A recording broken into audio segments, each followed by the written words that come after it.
Consultorio Jurídico. Leyes, papeles, trámites, los pasos que debemos seguir respecto a los temas judiciales a través de nuestro consultorio jurídico en fusión por Cómplice FM. Bienvenidos una vez más al espacio de los viernes, Consultorio Jurídico. Ya estamos con el doctor Paulo Gárate, con quien vamos a dialogar en los siguientes minutos. Vamos a instruirnos también sobre las cosas que debemos hacer y no cometer errores que tal vez por dejar de acudir a los profesionales y preguntar y también consultar antes de tomar ciertas medidas, solemos cometer errores y luego nos estamos arrepintiendo, principalmente a veces en el ámbito laboral.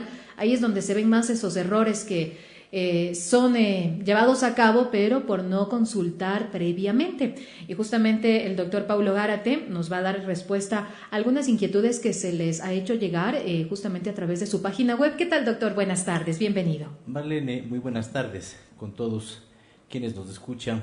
Un saludo fraterno. Bueno, es muy importante recalcar el interés que le ha dado la ciudadanía al tema que habíamos tratado la semana anterior respecto de el acoso laboral como una causal de visto bueno y que también es considerada ya dentro de las normas de la Ley Orgánica de Servicio Público y lógicamente del Código del Trabajo. Y esta situación pues ha generado varias consultas que las han realizado a través de mi página web y que las he decidido traerlas al programa porque el caso o los casos que aquí se han consultado pueden tener mucha analogía con varias situaciones que se presentan diariamente en la práctica y pues alguno de ustedes que de pronto el día de hoy nos escucha puede haber pasado o estar pasando por una situación similar y es muy importante conocer qué debemos hacer, cómo debemos actuar, cuáles son las consecuencias de esas decisiones que, como bien lo ha dicho usted, Marlene, en ocasiones las tomamos de forma apresurada. Así que, a más de estas consultas, pienso que el día de hoy, frente a toda la temática que se ha tratado y en vista de la dinámica que hemos tenido en los anteriores programas de tomarnos el tiempo necesario para explicar, creo que el día de hoy vamos a darnos un tiempo de mayor apertura para todos ustedes en casa. Llámenos, comuníquese a nuestro teléfono, realice las consultas necesarias sobre el tema del acoso, sobre el tema laboral, en los aspectos que hemos tratado en los programas anteriores y haga su consulta porque su realidad puede ser la realidad de mucha gente. Así es, totalmente de acuerdo. Así es que recordamos a nuestros amigos oyentes, desde ya pueden comunicarse en nuestra línea 2811-997 si tiene alguna consulta para el doctor Paulo Gárate, o también nos puede escribir a nuestra línea celular 0999703000. Así es que partamos, doctor, por esta primera consulta de las seleccionadas a través de su página web y que la ha hecho al parecer una amiga oyente. Dice tal cual: yo sufrí discriminación en el trabajo por estar embarazada. A mí me pagaron el despido intempestivo por esa condición, pero ya llevo 1 año sin trabajo y me arrepiento de haber aceptado, porque perdí más cubriendo todos mis gastos de salud, ya que no me cubrió el IES. Es la consulta que hace nuestra amiga oyente y la aclaración en cuanto a la decisión que ella tomó. Bueno, entiendo que esta consulta, ya más allá del hecho de que no tiene opción de reclamo en vista de que fue liquidada por el despido intempestivo, hay que tener en consideración las últimas reformas que se incorporaron al Código del Trabajo respecto del despido ineficaz. El despido intempestivo a una mujer embarazada, en primer lugar, está limitado por la ley. Y digo limitado porque puede operar y puede incluso haber una liquidación. Existe el despido intempestivo y sanciona el Código del Trabajo con una indemnización y además, Marlene, es sancionado por el Código Orgánico Integral Penal en el caso de contravenir la orden de un juez cuando el trabajador haya solicitado volver al trabajo. Y vamos a ver cómo opera este sistema. La Constitución de la República protege a la mujer embarazada desde el momento de su concepción hasta que incluso concluya su periodo de lactancia, que son de 12 meses. Es decir, casi 2 años sería. Prácticamente. Durante todo este tiempo, la mujer está protegida. Está protegida frente a las decisiones del empleador de terminar la relación laboral porque generalmente la madre embarazada es vista por muchos empleadores de forma totalmente discriminatoria como un obstáculo dentro de la empresa. Porque, no sé, hay una percepción muy negativa de este tipo de circunstancias, y aunque es una discriminación bastante lógica, porque no es que una mujer embarazada pierde sus cualidades en el trabajo, es igual de inteligente, es igual de dedicada. Tiene las mismas aptitudes. Tiene las mismas actitudes y competencias para realizar sus tareas. Sin embargo, es visto como un obstáculo porque ya pierdo en la parte del periodo de lactancia 2 horas de actividad, a pesar de que generalmente se trabaja por resultados, pero ya pierdo ese tiempo. Ya en las 12 semanas que tiene de descanso para efectos de su maternidad también son vistas como un problema para la empresa. El contratar a los reemplazos pasa a ser un conflicto, entre comillas conflicto, porque no hay razón de ser. Los contratos eventuales de trabajo le permiten suplir estas circunstancias. Sin embargo, es ya una percepción arraigada a ciertos empleadores que tienen una visión demasiado conservadora y anclada ya en un principio muy machista. Y lamentablemente también, doctor, acotar a esto lo que hemos escuchado muchas veces de algunas personas, algunos empresarios que dicen, bueno, luego de tener el bebé, luego de pasar el periodo de lactancia, se presenta un problema en casa, tiene problemas con el bebé, tiene que llevarle al médico y ya está pidiendo permiso. Entonces empiezan las quejas de los directivos de la empresa porque tienen que darle permiso a la mujer que es madre. Bueno, ahora con todo este tipo de actitudes es de considerar, mi estimada Marlene, que ya con la normativa emitida en el Acuerdo Ministerial 82 y con la Ley Orgánica Reformatoria a la Ley Orgánica de Servicio Público y el Código del Trabajo para prevenir el acoso laboral, ya no es tan fácil incurrir en el tema de la discriminación por este tipo de situaciones.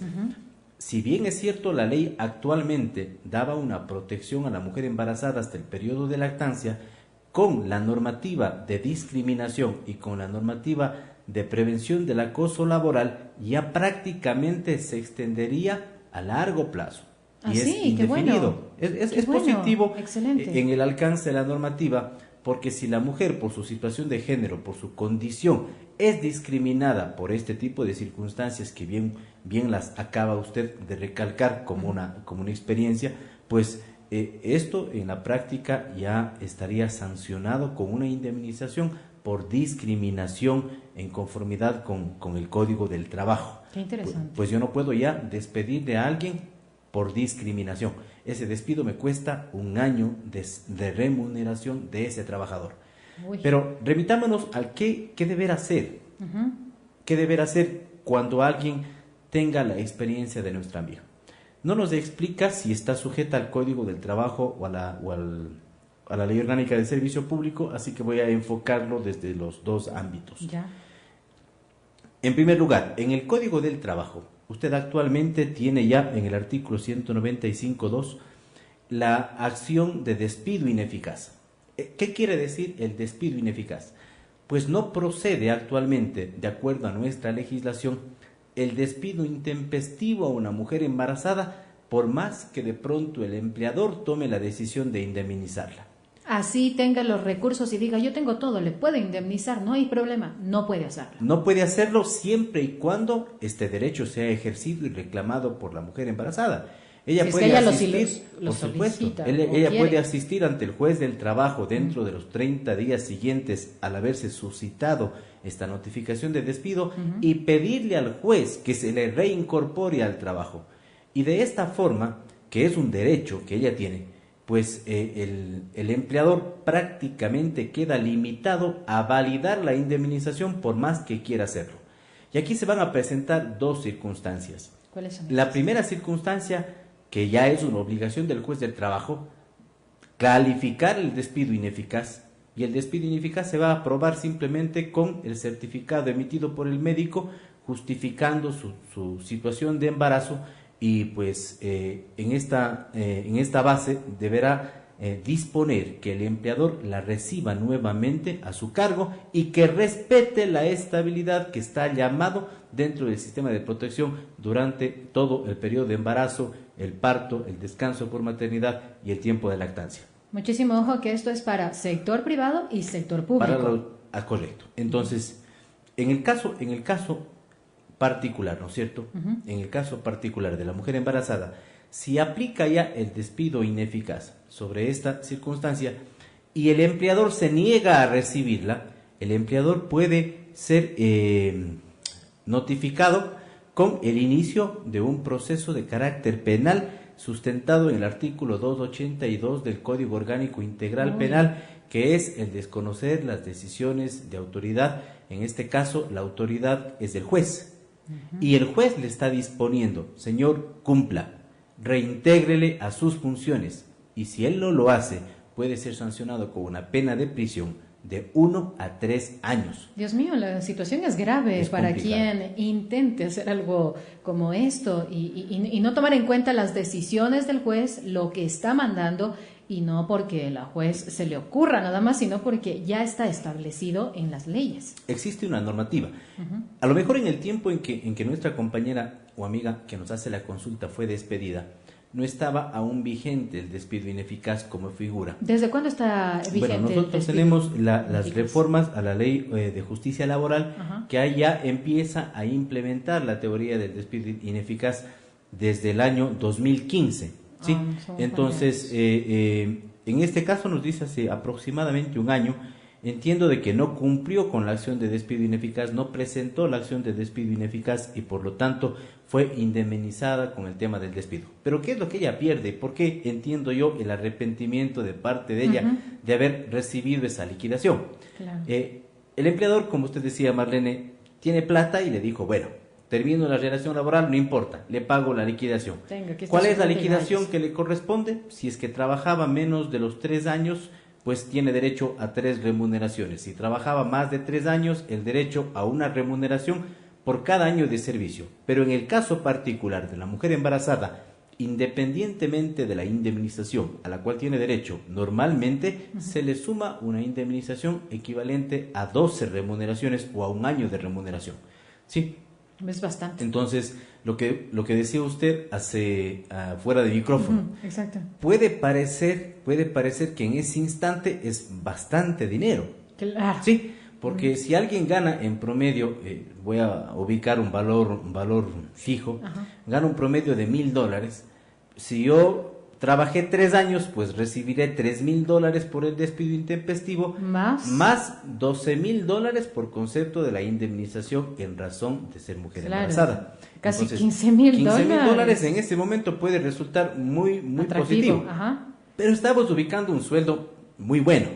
Imaginemos en el caso de los salarios básicos, de alguien que está sobre la base de los 375 o que simplemente está en un sueldo promedio de $400, no va a tener la misma suerte que una persona que gana $1,000. Por supuesto. Pero puede parecer también al momento de tomar la decisión, una decisión acertada porque ya en cierta forma me están pagando el sueldo de un año. Pero ¿qué pierde? Pierde usted la protección de la seguridad social, que es muy importante. Sí, y sobre todo en esa etapa de una mujer. Así es, la mujer en ese instante, por ejemplo, estando afiliada y cumpliendo las 12 aportaciones mínimas, tiene derecho a que el Seguro Social le cubra todos los gastos del parto. Es más, le brinde toda la atención médica para suplir cualquier situación que se pueda devenir, más aún si se generan condiciones quizás de fuerza mayor que, por ejemplo, afecten la salud de su hijo. ¿A cuántos nos ha tocado? En mi caso muy particular, recuerdo que una de mis pequeñas tuvo que estar en la termocuna durante una semana para poder suplir estos problemas que tienen en sus ojitos cuando recién nace, ¿no es cierto? Entonces, son gastos fuertes. Claro, si usted va a la parte privada a atenderse en una clínica y le toca pagar por sí solo, es un gasto terrible. Pero en cambio, si acude al Seguro Social o a través del Seguro Social... Se cubre absolutamente exactamente todo. Es el 100%. Entonces, recuerde usted el caso que habían denunciado aquí en la radio, que en uno de los programas había anunciado justamente como una gestión del Consejo de Protección de Derechos, del caso de un niño que tuvo problemas de salud y que fue internado en un centro de salud de esa institución cuya factura salió como $28,000 solamente por todo el proceso del control de la infección que él tenía y que duró mucho tiempo. Entonces uno cuando toma la decisión de tomar la indemnización por despido puede decir es mi mejor decisión y a lo mejor le sirve. Pero no estamos pensando a futuro. Así es, está perdiendo toda la protección de la seguridad social en el tema solamente aquí de atención en salud y todos los rubros del parto. Bueno, en este sentido, mi estimado doctor, y con este caso específico de nuestra amiga oyente que ha escrito su página web y que hace esta consulta, ¿hay alguna solución para ella ahora? ¿Ya no hay solución? Ya aceptó la liquidación, inició la acción de despido ineficaz dentro de los 30 días. Bajo esta condición, su relación laboral estaría concluida. Qué pena. ¿Sí? Nos queda únicamente el antecedente de tener en cuenta de que para quienes estén pasando por una situación similar, recuerde que puede usted demandar ante un juez el despido ineficaz. Si es que usted decide ya no volver y decide aceptar la indemnización, el empleador también queda exento de cualquier responsabilidad. Pero si el juez le dispone volver y el empleador no cumple, puede ir de 1 a 3 años de prisión. ¿Sí? Y esto es muy importante tener en consideración. Ahora, en el sector público, bueno, este derecho no puede conculcarse en los nombramientos que son permanentes, porque de hecho ahí no cabe la terminación de forma directa por las causales que existen en el artículo 47 de la Ley Orgánica de Servicio Público. Sin embargo, en los contratos ocasionales sí sucede. ¿Así? ¿Sí? Porque los contratos ocasionales, como no tienen estabilidad, estos contratos por mandato de la ley incluyen una cláusula de que la máxima autoridad podrá en cualquier momento declarar terminada la relación laboral. Sin embargo, existen fallos, existen fallos de la Corte Constitucional que ya han sido incorporados como reforma al a la Ley Orgánica de Servicio Público respecto a la protección a la mujer embarazada y a las personas con discapacidad. Entonces, en un contrato de servicios ocasionales, no puede la mujer embarazada ser despedida y tendrá que la entidad buscar la forma de darle la estabilidad necesaria hasta que cumpla todo este proceso de embarazo y lactancia. ¿Sí?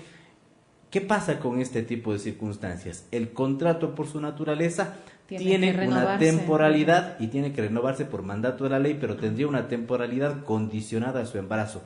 Y es en beneficio de quien está por nacer, porque la protección no es solamente a la madre embarazada, la protección es al niño que está por nacer. Y en el caso de las personas con discapacidad, pues a ellos también les protege. En consecuencia, no pueden terminar la relación laboral antes que concluya el periodo fiscal. Y esto es una ventaja para los grupos, para las personas con discapacidad que están dentro de los grupos de atención prioritaria y también para las madres embarazadas. Para mi concepto, o desde mi punto de vista académico, debería ampliarse para todos los grupos de atención prioritaria. Sí, totalmente. Porque en este tipo de circunstancias hay consideraciones especiales que obedecen a cada caso. Y los contratos ocasionales en la forma en cómo están actualmente determinados, si bien ya con menos abuso que antes, siguen considerándose una afección a la estabilidad de los trabajadores y tienen mucha temporalidad. Así que yo creo que he sido claro en el caso de la primera pregunta. Recomendaciones que tomar, de pronto siempre consulte previamente, entienda de que pierde la seguridad social, pierde el subsidio. El Seguro Social le paga su remuneración del 75% de su sueldo o de su última remuneración, le paga a usted este valor mientras usted está haciendo uso de la licencia por maternidad, que son 12 semanas. A ver, el Seguro Social le da el 75% y el empleador el 25% restante. Entonces, tengamos nosotros en cuenta, Marlene, tengamos en cuenta que solamente ahí ya estoy ganando yo técnicamente 3 meses de la indemnización que recibí. Claro. Sí, sin irme a trabajar. Y aparte de ello, si usted solamente no conceptualiza, sino más bien cuantifica lo que significan las 2 horas diarias por el año, pues saque el costo de esas 2 horas diarias y está llevando ya un promedio del 20% de la liquidación que ya percibió. O sea, el 20% más la liquidación que le dieron por el despido ya está compensando un porcentaje sumamente alto de lo que tiene. Y se ha quedado sin trabajo. Eso es lo terrible. Pasado el tiempo, como en el caso de nuestra amiga, quiere volver y ahora ¿qué me hago? Entonces, esa es una decisión que tiene que tomarla con muchísimo cuidado. Así que siempre tenga en cuenta estas recomendaciones. Doctor, entonces, luego de responder ya a esta pregunta, esta inquietud de nuestra amiga oyente y de tratar su caso específicamente, vamos a hacer una pausa para enseguida regresar con otra consulta que le han hecho llegar a través de su página web, y también siempre invitándoles a nuestros amigos oyentes, si tienen alguna inquietud, pueden comunicarse con nosotros 2811-997 o también a través de la línea celular 09-99703.000, mensajes de texto y de WhatsApp. Esta es tu nueva sensación, Cómplice FM. Estamos de vuelta aquí en Cómplice FM con el espacio de los viernes. Estamos dialogando con el doctor Paulo Gárate, quien está también respondiendo a varias inquietudes de nuestros amigos oyentes. Y justamente en el corte, doctor, habíamos recibido una llamada. Nos preguntan lo siguiente, nos detallaron el tema de la siguiente forma. Se trata de un funcionario público que está obviamente trabajando en las instituciones públicas desde el año 2010. Él está con contratos ocasionales. Dice que continúa en esa modalidad de contrato ocasional y que en el próximo mes de marzo él cumpliría 8 años ya sirviendo para la institución pública. La pregunta que él hace es si tiene alguna estabilidad o le pueden despedir de un día para el otro. Bueno, es muy preocupante, en primer lugar, de que haya habido una renovación paulatina de contratos ocasionales en razón de que la ley lo prohíbe, pero bueno, eso no es responsabilidad de quien nos hace la consulta, de nuestro oyente, sino es responsabilidad ya de las autoridades que permitieron aquello. Yo considero que a lo mejor hay la confusión con el nombramiento provisional. Ya. Porque el nombramiento provisional sí se puede expedir con la finalidad de cubrir un cargo que se encuentra vacante hasta que proceda como corresponde el concurso de méritos de oposición. En cualquiera de los dos casos, sea con un nombramiento provisional, sea con contrato ocasional, él está amparado por las últimas reformas al servicio público, en especial la disposición transitoria séptima de la Ley Orgánica de Servicio Público, que establece como excepción y por esta ocasión ya para la regularización de los empleados públicos, que las personas que a la fecha mantengan vigentes contratos de servicios ocasionales por más de 4 años en la misma institución, a través de renovaciones o firmas de nuevos contratos previo al concurso de méritos de oposición, en el que se les otorgará una calificación adicional que será regulada en el reglamento a esta ley, en función de la experiencia en el ejercicio del cargo, ingresarán directamente a la carrera del servicio público en el mismo nivel remunerativo que venían manteniendo. Esto textualmente tomado de la disposición transitoria séptima de la Ley Orgánica de Servicio Público. En nuestro amigo, entonces, en este caso, él, al momento en que no le pueden terminar el contrato, porque entiendo que su nombramiento como tal está vigente hasta que existe el concurso. Mientras exista ese cargo, pues la unidad de talento humano tendrá que convocar al concurso, y si está en el concurso, él tiene la opción de ingresar prioritariamente con beneficio por su antigüedad, por su experiencia en el cargo, de ingresar directamente al cargo. Digamos que en el caso de que haya habido un error, entre comillas, dentro de la institución pública donde labora nuestro amigo oyente, se le haya hecho solo contratos ocasionales, ¿qué puede hacer él? No, a ver. ¿Por qué podría darse? Hay un problema en el inciso segundo de esta disposición transitoria que puede ser malinterpretada por las máximas autoridades. Dice: los demás servidores que laboren con contratos de servicios ocasionales vigentes a la presente fecha podrán continuar prestando servicios y sus contratos se ajustarán a las disposiciones para los contratos ocasionales señalados en esta ley. ¿Y cuál es la disposición? Que pueden terminarse en cualquier momento, que no podrán superar el año de la contratación y en caso de renovación pues estarán sujetos a lo que dispone el artículo 58 de la LOCEP. Es en realidad un problema, pero desde la protección que tiene el trabajador en defensa de su estabilidad y habiendo ya pasado el tiempo en que tenía derecho, no podría su contrato ocasional ser concluido, y de convocarse al concurso debería ser considerado prioritariamente como un beneficio dentro del concurso de méritos de oposición. Por supuesto que tiene que siempre beneficiarse de la nota mínima para poder acceder al cargo. Así es. Entonces, esa sería la respuesta, ¿no?, para nuestro amigo oyente. Y a propósito, también no queremos dejar de lado un mensaje que nos han hecho llegar al 09-99703.000. Antes de pasar con otra de las consultas que le hicieron llegar a través de su página web, doctor, Nos preguntan, ¿qué porcentaje debe asumir el empleador cuando se trata de un subsidio de enfermedad? Bueno, el 25% luego del tercer día de trabajo, y hasta el tercer día de trabajo tiene que necesariamente el empleador cubrir el 100%. Si yo tengo una enfermedad y el Seguro Social me cubre esa enfermedad, porque esto es muy importante, lo que no cubre el Seguro Social lo cubre el empleador, ¿sí? Pero si yo estoy sujeto a la protección de la Seguridad Social, el empleador tiene la obligación de cancelarle los 3 primeros días la remuneración. Va a depender de las circunstancias, si es por accidente de trabajo, si no es por accidente de trabajo, cuál es sí, el tipo de porque enfermedad, en un caso va a ser el 100% y por enfermedad común va a ser el 50%. Entonces, ahí hay que tener en cuenta cuál es primero la situación, si es accidente de trabajo o si es una enfermedad común. Pero en todo caso, la responsabilidad del empleador va anclada los 3 primeros días, ¿sí?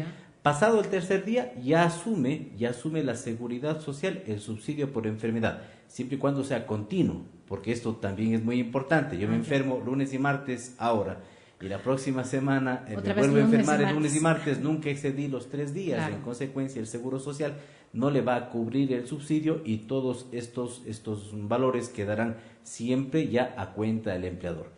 Una vez que pasan los 3 días y el IES debe cubrir el subsidio, no hay norma expresa en el Código del Trabajo que determine que debe el 25% ser cubierto por el empleador.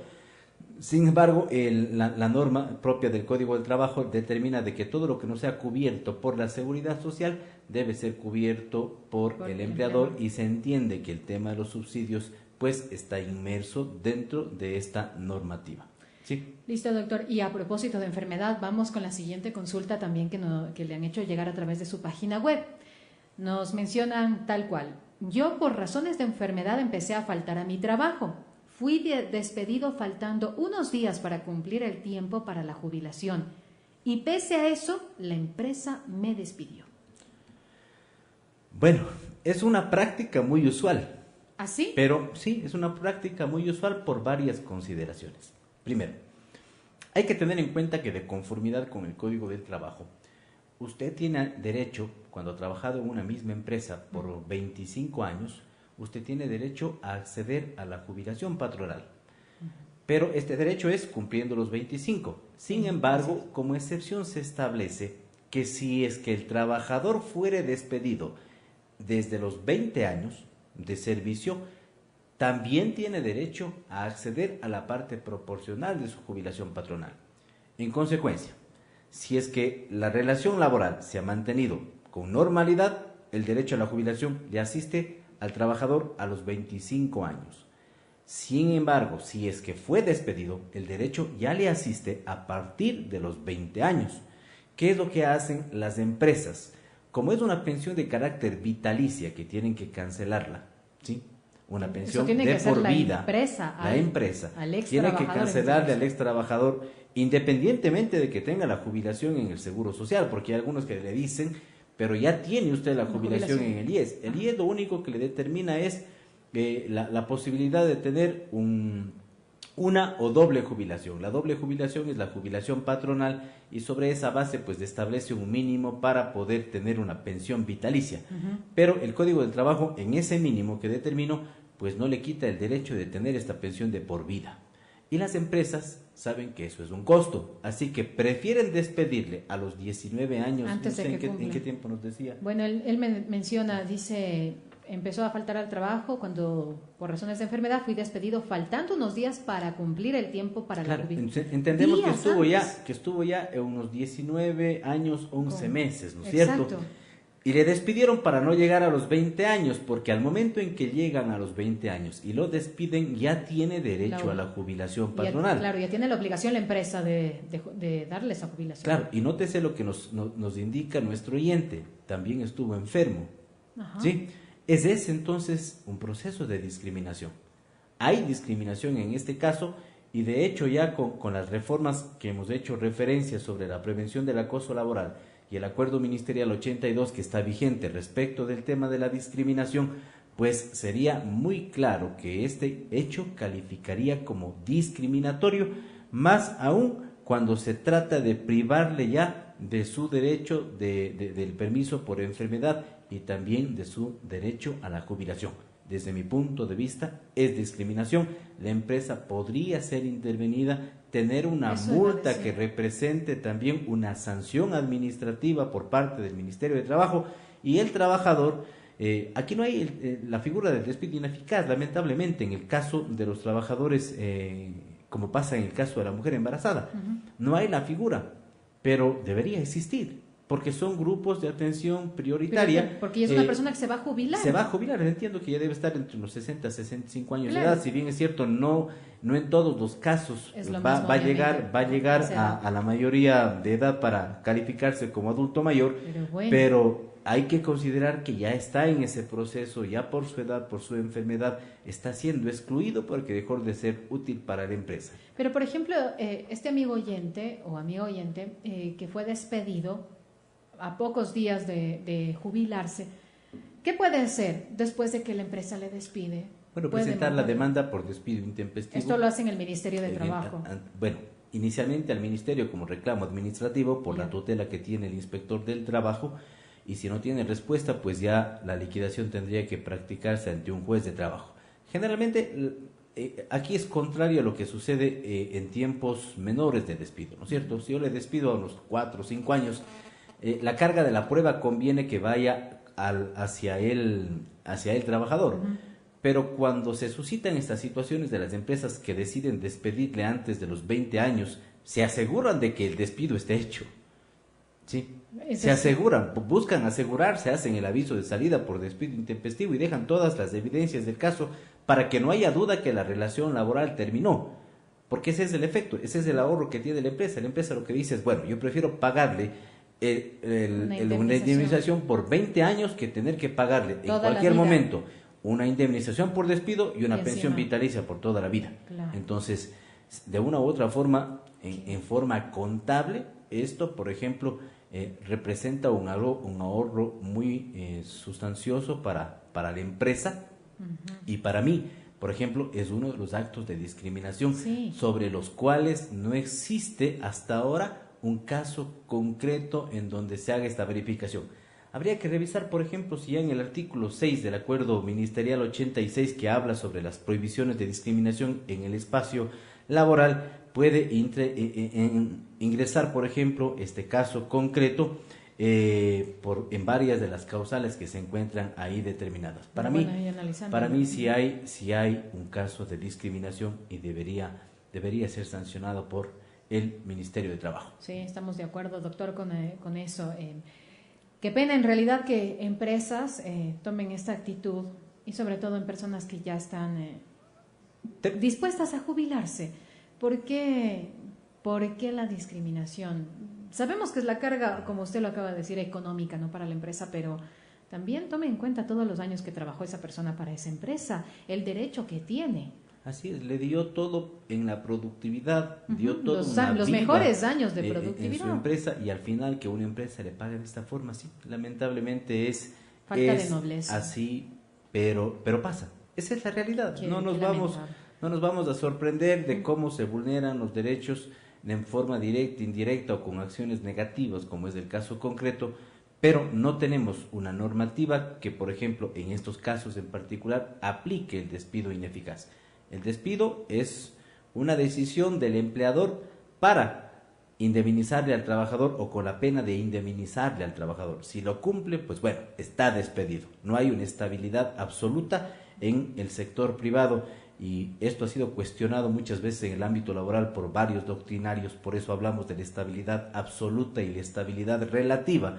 Y es relativa porque siempre existen estas salidas de parte de los empleadores bajo estas circunstancias. Bueno, es lamentable, pero pasa. Así es. Vamos a hacer una nueva pausa, doctor, y enseguida regresamos con otra siguiente consulta también que tenemos acá pendiente en este espacio de los viernes. Esta es Cómplice FM, 24 horas de buena música. Las 2 de la tarde con 47 minutos, ya estamos de vuelta. Hace unos pocos instantes antes de la pausa el doctor Paulo Gárate respondía a esta consulta de un amigo oyente que mencionaba que por razones de enfermedad él empezó a faltar a su trabajo, fue despedido faltando unos días para cumplir el tiempo para la jubilación y pese a eso la empresa le despidió.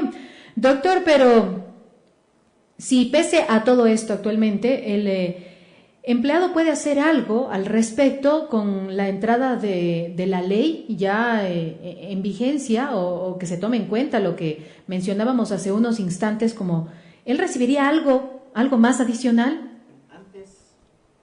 Antes de la reforma de la ley de justicia laboral en el 2015 y las nuevas reformas en el 2016, no teníamos nosotros una indemnización adicional por despido por discriminación, salvo algunos casos muy puntuales como el tema de la mujer embarazada, el tema de la persona con discapacidad, cuya indemnización adicional nace de la Ley Orgánica de Discapacidades, no del Código del Trabajo. Y en el caso de las personas que están encargadas, por ejemplo, de una representación sindical, en estos casos teníamos ya fijadas indemnizaciones especiales y adicionales a la indemnización normal del despido intempestivo. Pero a partir ya de este tiempo ya no es tan fácil tomar estas decisiones, porque el artículo 195.2, que ya fue incluido a través del Registro Oficial 483 en el año 2015, ya incorpora una indemnización por el tema de discriminación, ¿sí? Entonces, este caso para mí califica como un caso de discriminación. Debería, en consecuencia, el empleador, si toma esta decisión, cancelarle al trabajador el equivalente a la indemnización común del despido intempestivo, que en el supuesto de este trabajador, voy a ponerle como siempre por temas únicamente cuantitativos, un valor de remuneración de $1,000. Si fue despedido a los 19 años, 11 meses, hay que entender que esos 11 meses suman como año completo para fines de indemnización por despido. Tendría derecho entonces a $20,000 por todo el tiempo de servicio. Porque sería $1,000 por cada año. $1,000 por cada año. Aparte de ello, tendría derecho al 25% de su remuneración, es decir, $250 por los 20 años, ¿no es cierto? Por los 20 años, por concepto del desahucio, que tiene que ser pagado como una bonificación de conformidad con el artículo 184 y 185 del Código del Trabajo. Y a esto se sumaría ya con la acción propia que fue inicialmente pensada para la mujer embarazada y que es ampliada ya en la indemnización por actos de discriminación. Debería sumarse esta indemnización por discriminación con un año de remuneración.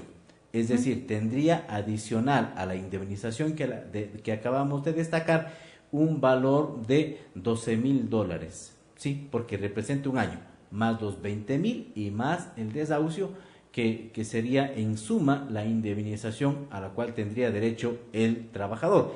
Ya es algo, no va a compensar una pensión vitalicia. Exacto, eso iba a decir, ya no va a estar con la pensión mensual, pero... Si usted tiene un valor de pensión vitalicia de $200 mensuales, estamos hablando en promedio, Marlene, de 2.400 al año. Si usted se jubila a los 60 años o 65 años, que es la edad promedio de jubilación, solamente que Dios le dé la vida 10 años. O sea, estamos hablando ahí de $24,000 en promedio, más los décimos que también forman parte ya en el caso de las jubilaciones.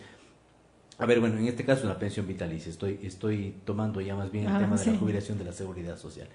En esta pensión vitalicia, pero ya estamos hablando de $24,000. Entonces, es aún así, solamente en 10 años, con una pensión muy promedio de $200, que es una jubilación patronal, ya estoy pensando si es que hay o no hay compensación. En la práctica no hay esa compensación, porque le estoy liquidando con 12 cuando en 10 años me costaría 24. Sigue existiendo un ahorro para la empresa.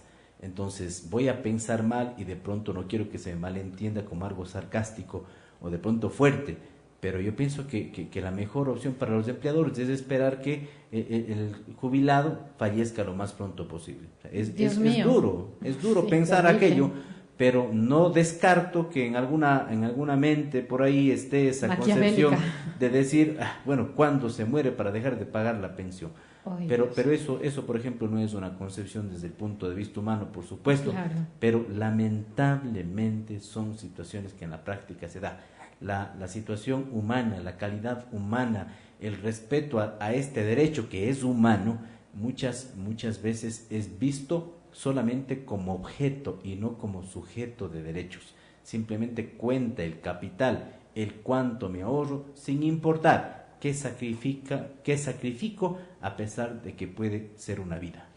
Así es, doctor. Bueno, y vamos a cerrar ya este espacio con una última consulta, no nos alcanza más el tiempo, así es que vamos a dar lectura a otra de las consultas que le hicieron llegar a través de su página web.